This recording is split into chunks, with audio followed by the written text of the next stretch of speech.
तो गोपाल बड़ा सीधा था। महापुरुष ने किसी ने कहा, भाई जीवन में गुरु नहीं हो तो उद्धार नहीं हो सकता। वास्तविकता तो देखो ऐसी है, जीवन में अगर दीक्षा ना हो तो चलेगा, दिशा होनी चाहिए। अगर किसी की दिशा नहीं है आपके जीवन में तो उद्धार संभव नहीं है। इसलिए दिशा तो होनी चाहिए, और फिर जिससे दिशा मिले उसी से दीक्षा मिले, ऐसी भावना हो। तो अब गोपाल आज तक तो केवल उसको इतना इसी काम से फर्क पड़ता था कि मेरी गैयाओं ने चारा खाया कि नहीं खाया, मेरी गैया चर के आई कि नहीं आई, मैं इनका दूध निकाल लूं। और उसकी गाय नहीं थी, वो गांव की गाय लेके जाता था। जैसे मान लो आप सब गांववासी, आप सबके घर की एक गाय, आप सब इतने व्यस्त तो चरा नहीं पाते। एक मैं आया, मैंने खिलाओ, चलो मुझे दे दो, शाम को जो मिले मुझे दे देना आप लोग। सबकी गाय इकट्ठी करके ले जाता था चराने के लिए गोपाल। तो आज तक तो उसने इसी बात पर ध्यान दिया कि गैयाओं का कैसा क्या है, और उसने अपने निज जीवन का भी विचार नहीं किया। लेकिन आज पहली बार जब किसी से सुन लिया कि जीवन में गुरु होने चाहिए, तो गुरु खोजने लगा, गुरु जी कौन, गुरु जी कौन, मेरे गुरु कब मिलेंगे, मुझे गुरु कहां मिलेंगे।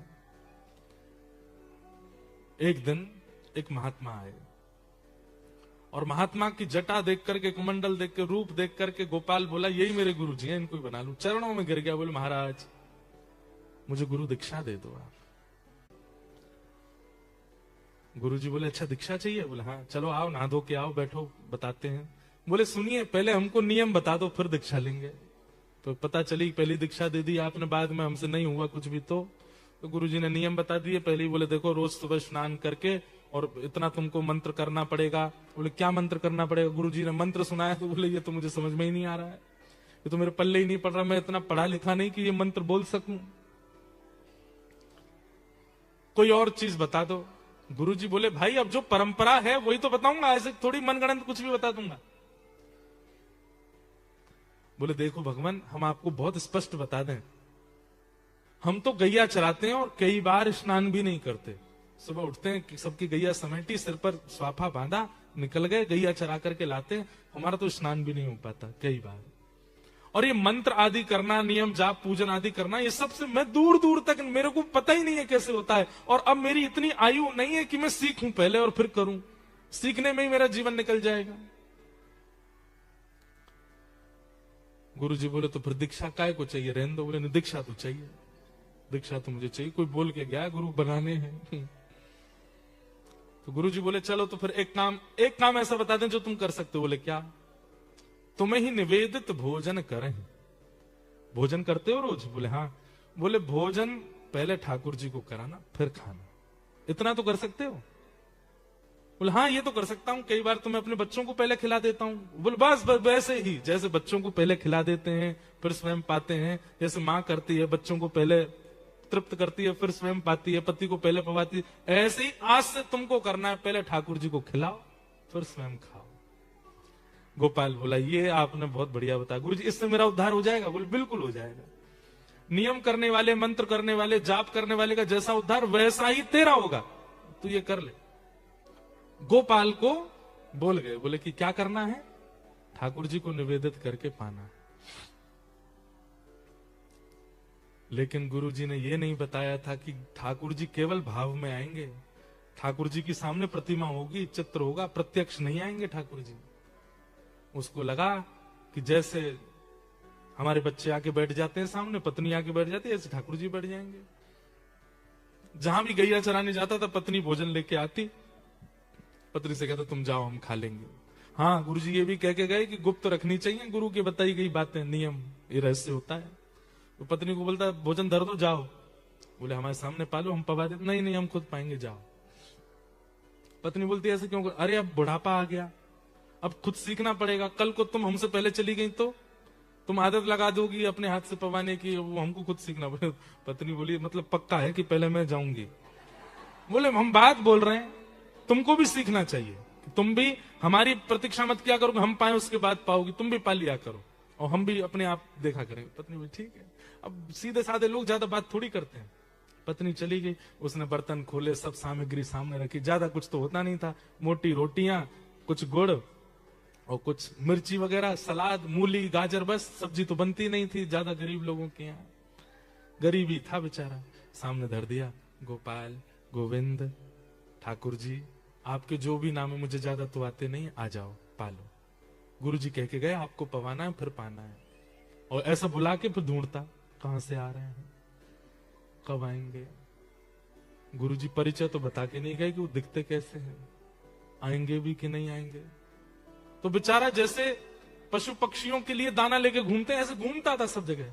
आप कहां रहते हैं, अरे ठाकुर जी, अरे भगवान जी आ जाओ। गुरुजी कह के गए पहले आप पाओगे फिर मैं पाऊंगा। पूरे दिन ठाकुर जी का इसी भांति स्मरण करता, जगह जगह घूमता, नदी के किनारे जाता, वन में जाता, पहाड़ पर जाता, ठाकुर जी आओ पहले पाओ फिर मैं पाऊंगा। रात हो गई, ठाकुर जी नहीं आए।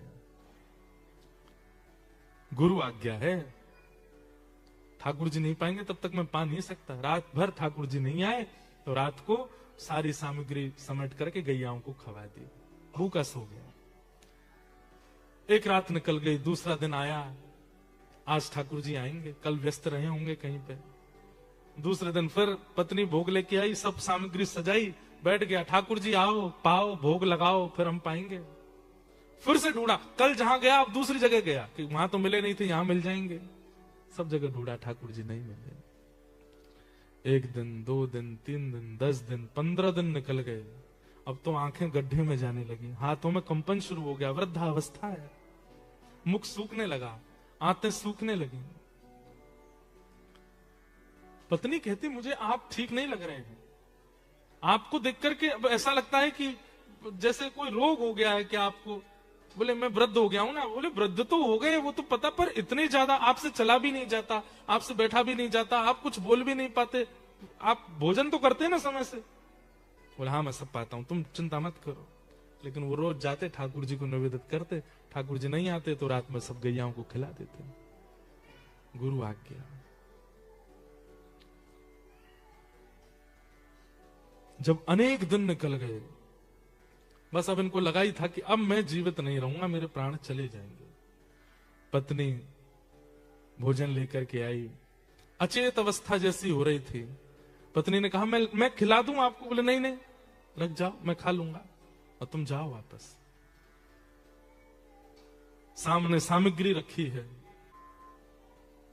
उसने नहीं पाया।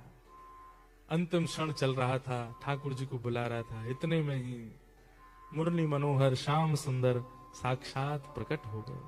प्रकट होकर के उसके सामने जैसे ही आए तो जितनी उसके अंदर ऊर्जा नष्ट हो चुकी थी सारी ऊर्जा पुनः वापस आ गई, नेत्र खुल गए, ठाकुर जी का साक्षात्कार हो गया। ठाकुर जी सन्मुख खड़े हैं और सन्मुख खड़े ठाकुर जी को देख करके गोपाल नेत्रों से अश्रु प्रवाह होने लगा। ठाकुर जी के आगे वो सूखी रोटी और वो सब चीज सामग्री धर दी। भगवान बड़ा विलंब लगाया आपने आने में, अब पा लीजिए। सामान्य सी रोटी और वो जो सामग्री थी उसको ठाकुर जी पा रहे थे बैठ के, और इतने भावुक हो रहे थे गोपाल के उस प्रेम भाव पर। ठाकुर जी ने कहा अब हमने पा लिया, अब तुम भी पाओ। तो जैसे ठाकुर जी देखा तो उसके हाथ कांप रहे थे, तो ठाकुर जी बोले तुम रुको हम पवाते हैं, और अपने हाथ से ठाकुर जी गोपाल को पवा। ऐसा अद्भुत भाव ठाकुर जी को लगा। उसी समय ठाकुर जी ने आज्ञा कर दी, गोपाल अब तुम पृथ्वी पर मत रहो, चलो हमारे साथ। भगवान ने उसका हाथ पकड़ा, हृदय से लगाया और अपने संग नित्य लीला में उसको ले गया।